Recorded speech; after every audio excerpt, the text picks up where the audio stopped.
in this video, and I'll show them to you because they still suck. They still suck. But yesterday I said that Chicago Sky star Angel Reese may be making her triumphant return to Unrivaled. Now, what's amazing, and we'll look at all this because there's like this hype video and 50,000 people. That's how many viewers in the key advertising demographic tuned in to watch Unrivaled on Friday night. For context, a single regular season WNBA game featuring Angel Reese last summer pulled better numbers than that. And now she's being brought back with just 3 games left in the season.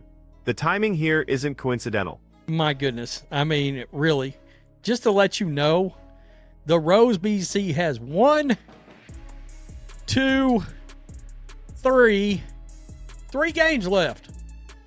So Angel Reese looks like she's coming back with 3 games to play.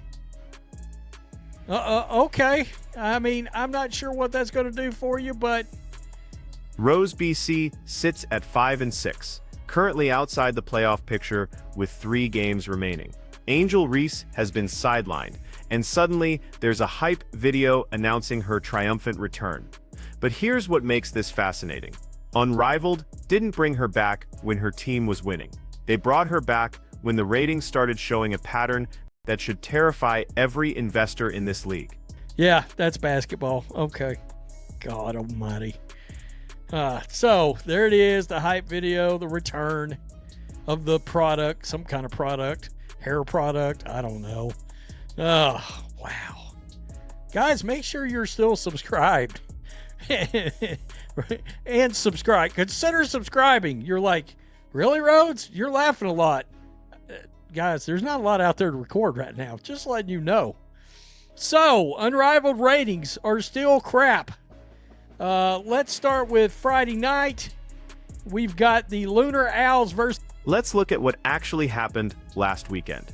Friday night, 2 games. Lunar Owls versus Aces pulled 130,000 total viewers with 50,000 in the 18 to 49 demographic.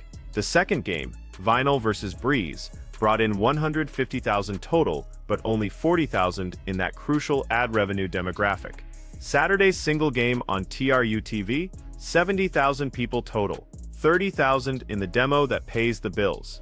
3 games, 350,000 combined viewers across an entire weekend. The WNBA regular season was routinely beating that with individual games on weekday afternoons.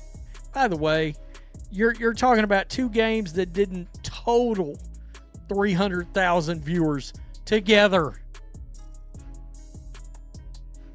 Just pointing that out. Didn't total. So we come over here to Saturday, 1 game, the Phantom versus the Mist on True TV. 70,000 people watch this game. 30,000 people in the 18 to 49 demographic, 70,000 people tuned in to watch the contest. Now here's the part that should concern everyone involved. Angel Reese played in a Chicago Sky game last August that drew 80,000 viewers. It was literally the lowest rated game of the season at that point, and that was considered a disaster for the WNBA. Unrivaled just had a Saturday game pull 70,000, and they're treating Angel's return like she's going to save the league. The math doesn't work. If she couldn't move the needle significantly in the WNBA during peak Caitlin Clark rivalry season, what exactly is she supposed to do for Unrivaled in late March with 3 games left? I'm going to need a lot more than Angel Reese to get those ratings up. I would guess. Again, like I said yesterday, I mean, she had a game last year where she got 80,000 viewers for the game. And by the way, it was the lowest game at that point of when I did the ratings well into the season. It was the lowest game of the year. But there's another layer to this that nobody's talking about openly. The WNBA players are heading into CBA negotiations, and there's legitimate talk of a strike this weekend. Angel Reese suddenly making herself available to play for Unrivaled right now, when the players' union needs solidarity, when the ratings prove this league isn't the financial savior it was marketed as. That timing raises questions about what conversations are happening behind closed doors. Hey, hype video, go.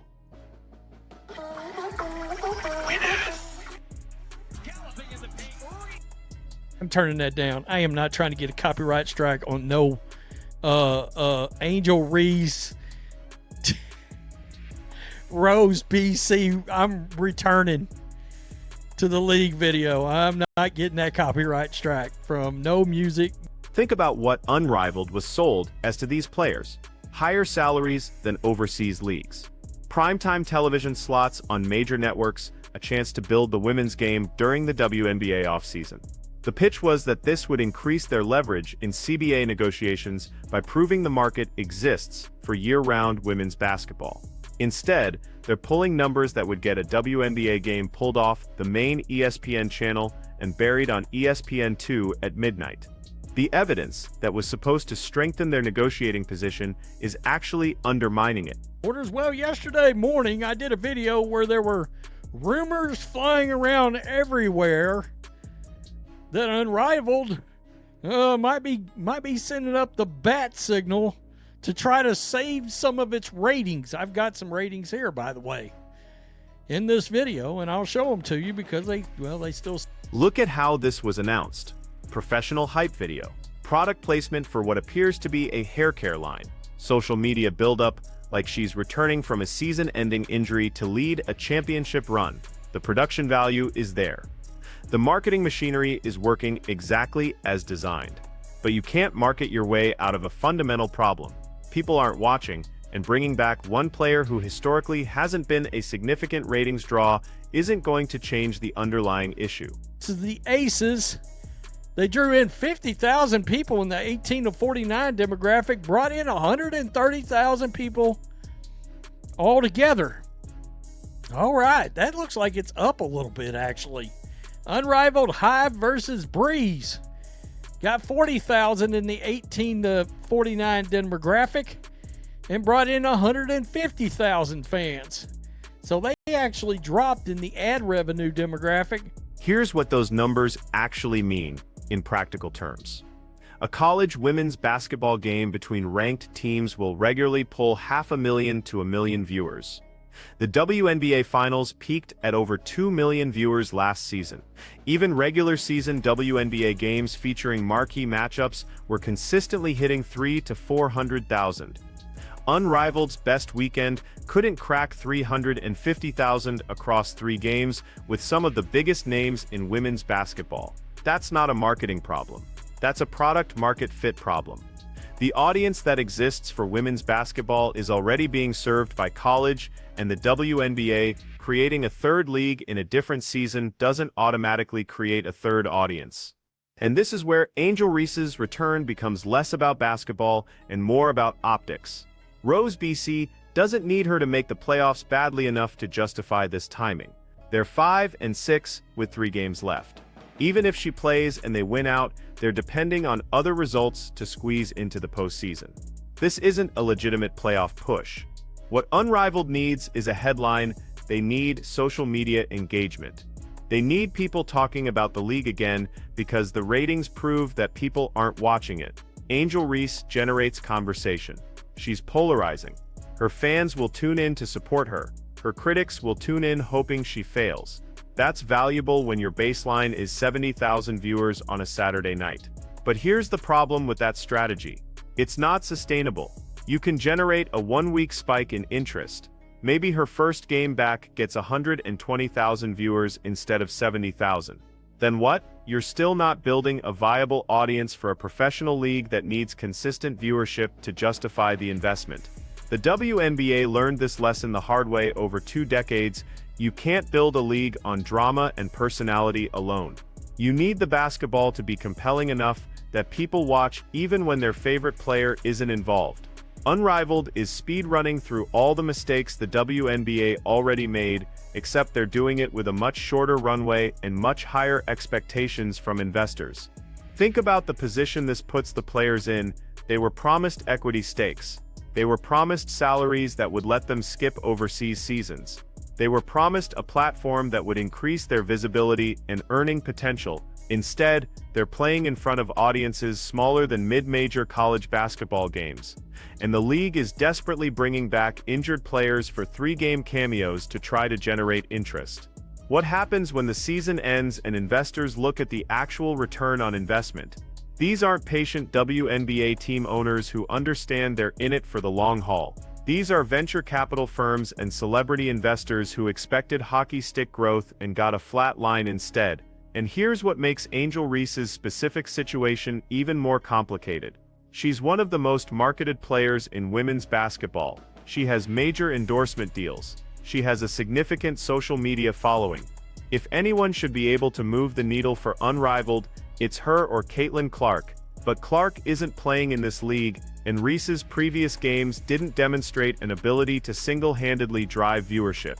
So either Unrivaled's management genuinely believes 3 games of Angel Reese will fundamentally change their trajectory, or they're making a desperate play to generate enough buzz to get through the end of the season without the narrative becoming Unrivaled is a ratings disaster. Either way, it suggests the situation is worse than the public numbers already indicate. The CBA timing matters too. WNBA players are heading into negotiations with owners who can now point to Unrivaled's struggles and say, "See, the market for women's basketball isn't as strong as you claimed. You can't command higher salaries based on hypothetical audiences that don't actually materialize." That's a disaster for the players' negotiating position. Angel Reese playing these final 3 games for Unrivaled, right as the union needs to present a united front about the value of women's basketball, sends a mixed message. Is she supporting the league that's supposed to prove the market exists? Or is she inadvertently providing evidence that even with major investment in prime television slots, the audience isn't there? The answer probably doesn't matter to her immediate situation. She's getting paid. She's fulfilling her contract. She's staying in game shape. But the broader implications for the WNBA's CBA negotiations are significant, and it's not clear that anyone involved has fully thought through how Unrivaled's ratings crisis affects the leverage players have in those discussions. So watch what happens over these next 3 games. Watch the ratings. Watch whether Angel Reese's return generates a meaningful spike or just a brief blip. Watch how the league markets these games versus how the audience actually responds. Because the gap between the hype and the reality is the story here. Unrivaled was supposed to be proof that women's basketball could sustain multiple professional leagues. Instead, it's becoming evidence that even with everything done right, the market has limits. And if 3 games from Angel Reese can't change that trajectory, what does Unrivaled do next season? How do they convince investors to keep funding a league that can't crack 100,000 viewers consistently? How do they retain players who could make more money and play in front of bigger crowds overseas? Those are the questions that matter more than whether Rose BC sneaks into the playoffs. The desperation isn't about Angel Reese's health or her team's playoff chances. The desperation is about a league that bet everything on the assumption that the WNBA's recent ratings growth meant audiences were hungry for more women's basketball, and that assumption is being tested in real time with very public results. 350,000 viewers across 3 games isn't a temporary dip, it's a pattern, and patterns don't lie, no matter how good your hype videos are.